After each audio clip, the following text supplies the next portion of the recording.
이정훈입니다. 2020년 12월 24일 아침입니다. 오늘의 제목은 누가 문재인 대통령의 지시를 묵살했는가? 부제처럼 붙인 거는 정치권? 물음표입니다. 따라서 이 대통령 지시를 묵살한 거에 대해서 감사원은 감사를 하고 필요하다면 수사도 해라라는 주문을 하고 싶습니다. 한번 제가 정리했던 건데 지난 22일 날 강민석 청와대 대변인이 서면 브리핑을 했습니다.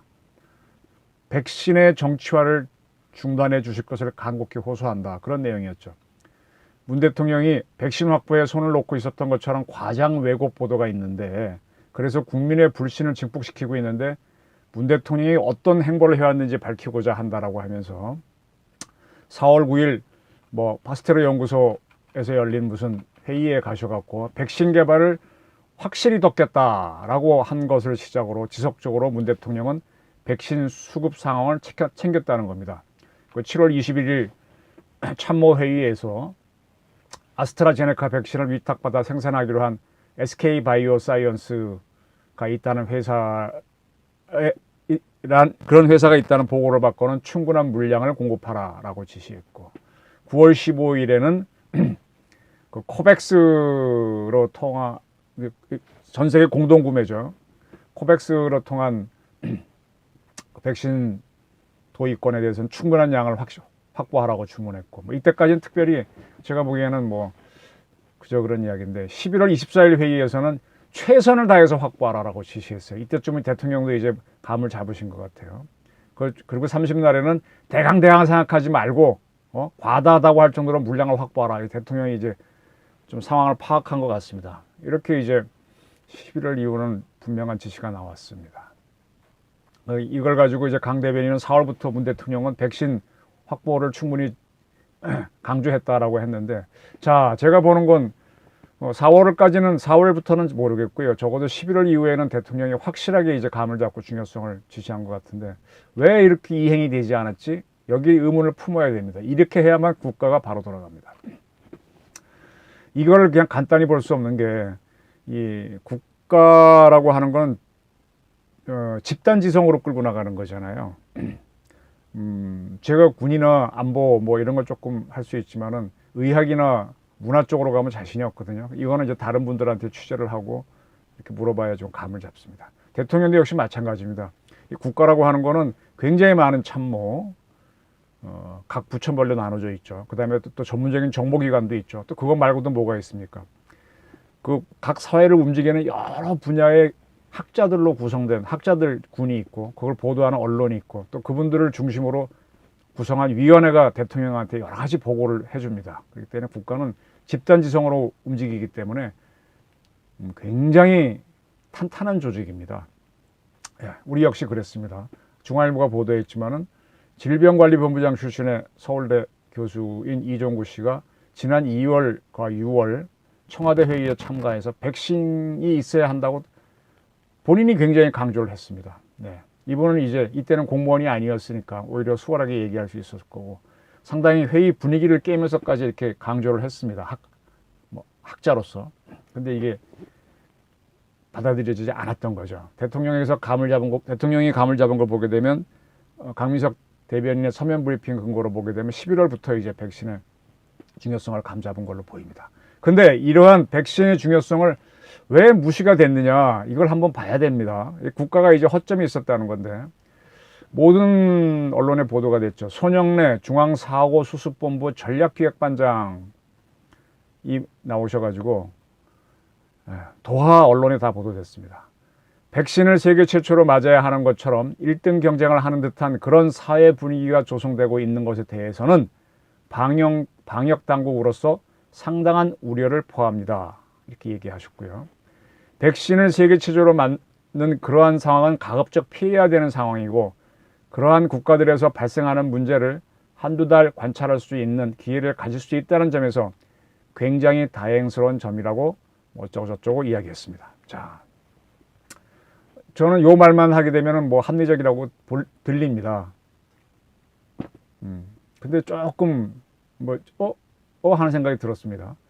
이제 부차적인 설명은 10년 넘게 걸리는 백신 개발 과정이 지금 코로나가 워낙 세계적으로 퍼지니까 1년으로 단축된 만큼 그 부작용을 잘 살펴봐야 된다라는 것이 손영래 반장의 주장인 것 같은데, 이거를 다시 이렇게 뒤집어 놓고 보면은 그 당시에 우리는 K 방역에만 치중하고 있었잖아요. 잘한다 홍보하고 있었고, 그런 거는 뭐 좋아요. 우리 뭐 공무원들이 이렇게 뛰는 건 좋은데, 그런데 백신이 필요하다는 판단은 아까 이종구 교수님 주장이라든지 또 대통령 지시를 보게 되면 이미 이쪽 분야 사람들은 감 잡았던 것 같은데, 왜 백신을 안 했지? 그 이유가 뭐야? 라고 보니까 너무 급히 개발된 백신을 보급하다 보면 숨어있는 부작용이 나올 수 있다. 아, 그래서 안 했다.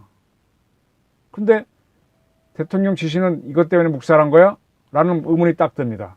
자, 스스로 이제 이 해답이 찾아지는 거죠. 대통령의 권위가 도대체 무너뜨린 주체가 누굽니까? 누굽니까? 지금 백신이 문제가 되고 있으면 책임지는 사람이 나와야 되는데, 뭐 좀 지나면 어떨지 모르지만 현재까지는 없습니다. 대통령의 권위가 무너졌다라고 해서 지금 처벌, 징계를 하고 뭐 소송을 걸고 난리 부르스를 치는 게 누군가? 윤석열 검찰총장입니다. 네.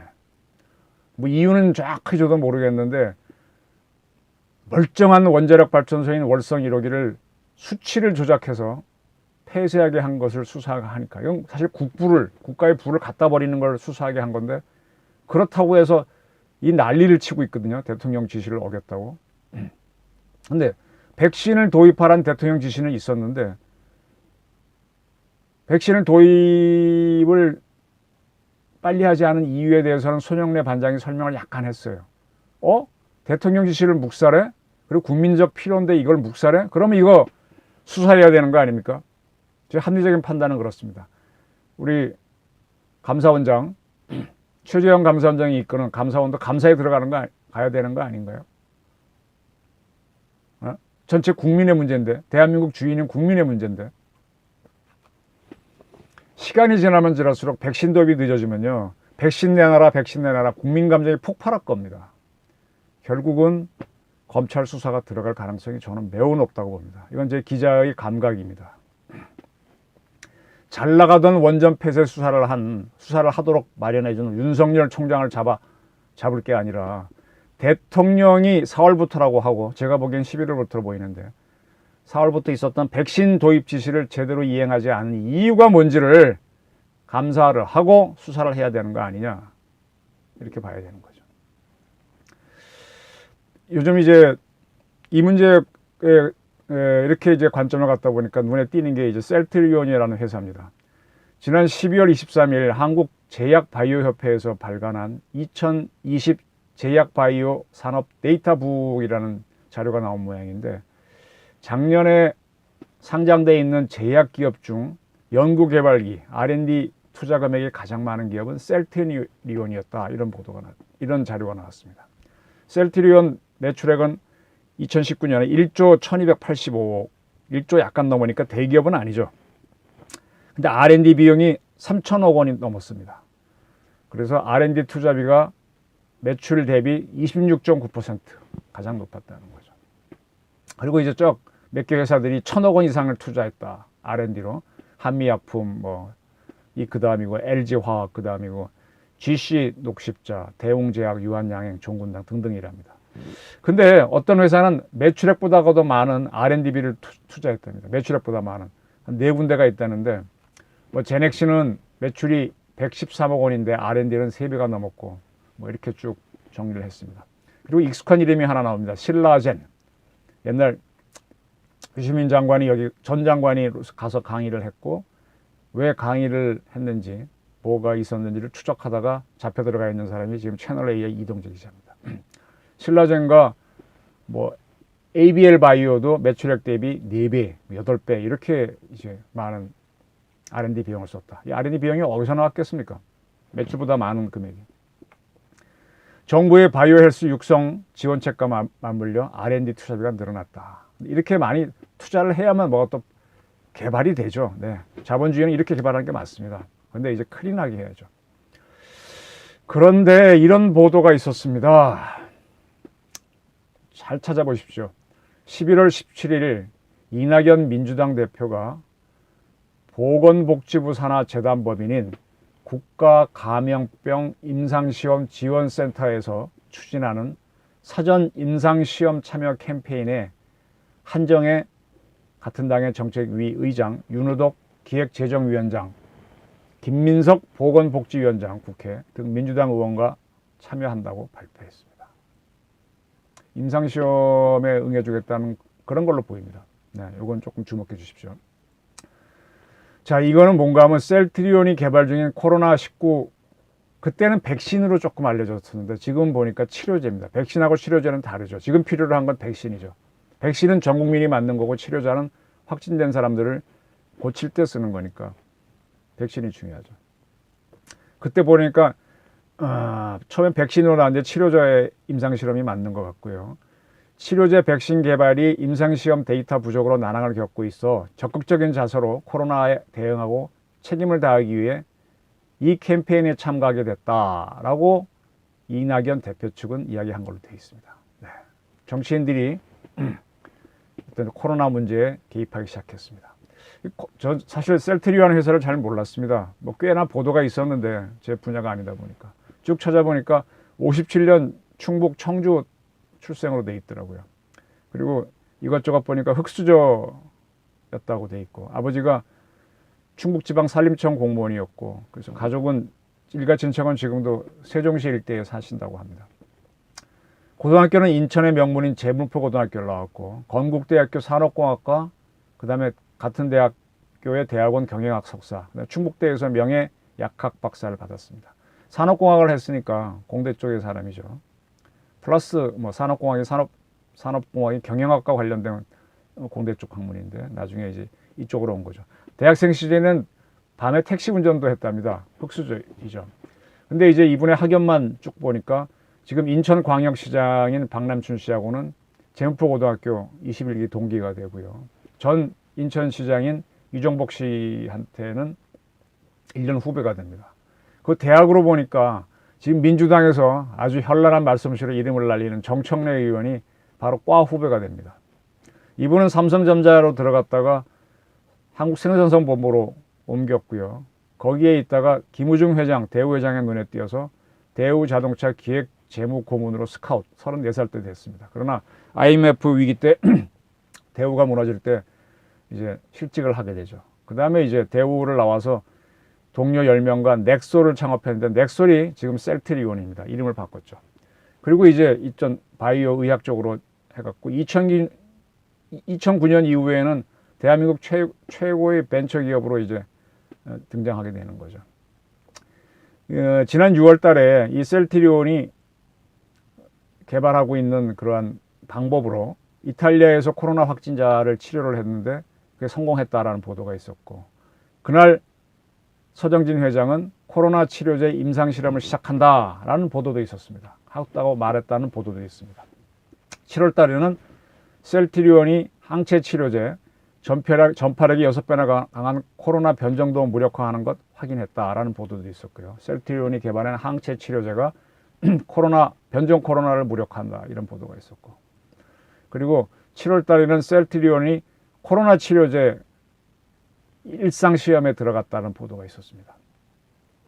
8월 달에는 치료제 임상 1상에 투약했다 보도. 그 다음에 11월에는 치료제 임상 2상에 들어갔다. 이렇게 쭉 보도가 나왔거든요. 바로 이때 이낙연 대표 등이 임상실험에 응하겠다. 이렇게 맞아떨어지는 것 같습니다.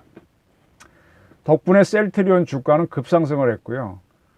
미국의 포브스지라고 경제주간지가 있죠. 그래서 거기서 한국의 가프 순위를 내는데 1등은 작고한 고 이건희 삼성 회장, 2등이 바로 서정진 회장. 아까 말한 대로 매출액이 1조 약간 남짓이니까 대한민국에서 1조 갖고는 대기업이 안 됩니다. 매출액 3조도 안 되고 뭐 적어도 한 50조 60조 돼야 되니까 대기업이 아닌데 부자로는 두 번째가 됐습니다.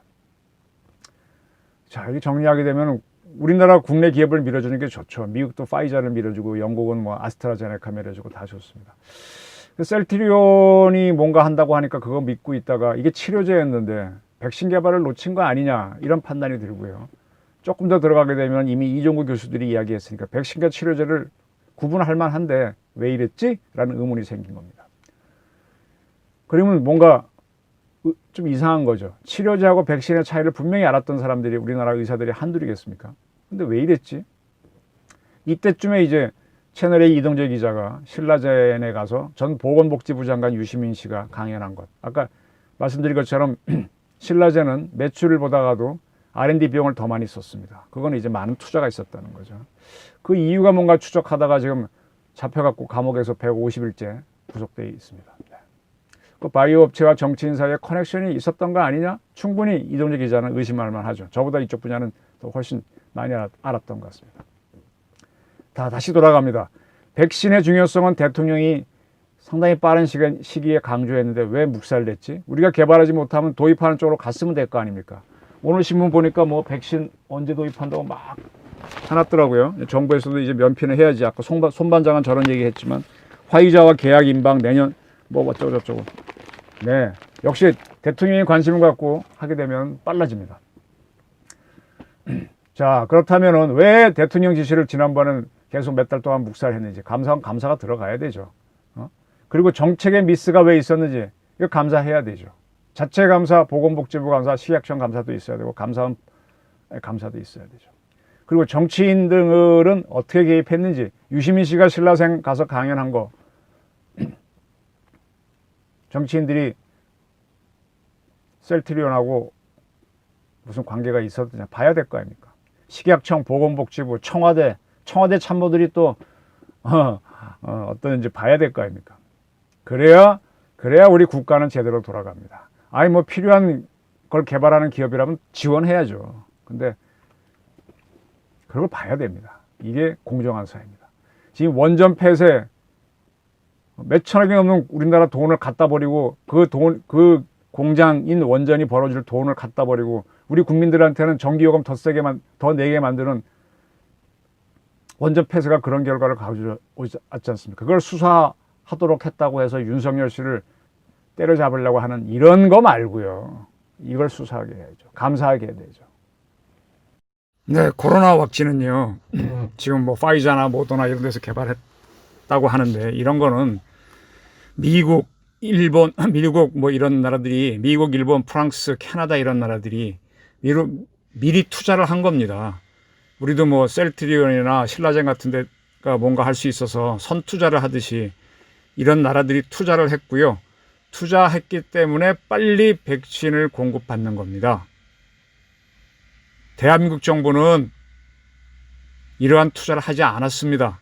지금 와서 총력을 다해서 뛰고 있는데 아마 이들 나라들이 먼저 가져가고 난 다음에 올 겁니다. 이게 큰 문제점이죠. 대통령이 4월부터 백신 마련을 하라고 열심히 했다는데 사실은 그때 이러한 기업들에 투자를 했었어야죠. 근데 우리는 국내 업체가 치료제를 개발하는 거를 백신 개발로 알았던지 아니면은 국내 기업이 더 가능성이 높다고 해서 K방역을 강조하면서 해외에서 백신 개발하는 거를 등한히 했을 수 있거나 외면했을 수가 있습니다.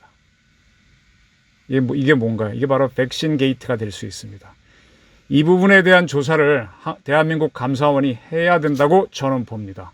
왜 주요 국가들이 다 백신 개발하는 외국 제약회사에 투자를 할 때 우리는 안 했느냐. 싱가포르가 일본이 우리보다 빨리 구하겠죠. 뭐 사우디, 이스라엘이 제약회사도 없는데 왜 백신을 맞느냐. 우린 못 맞느냐. 차이가 거기에 있습니다. 이건 대통령이 지시를 누군가가 묵살했다는 것일 수도 있고요. 대통령도 몰랐다는 것일 수가 있습니다. 백신 게이트 주목하시기 바랍니다. 제 의견은 이렇습니다. 대통령이 화가 났습니다. 화가 나셔야 되고요. 화가 나셔갖고 도대체 누가 나를 눈을 가린 거야? 대통령 한번 분노해 주시기 바랍니다. 감사합니다.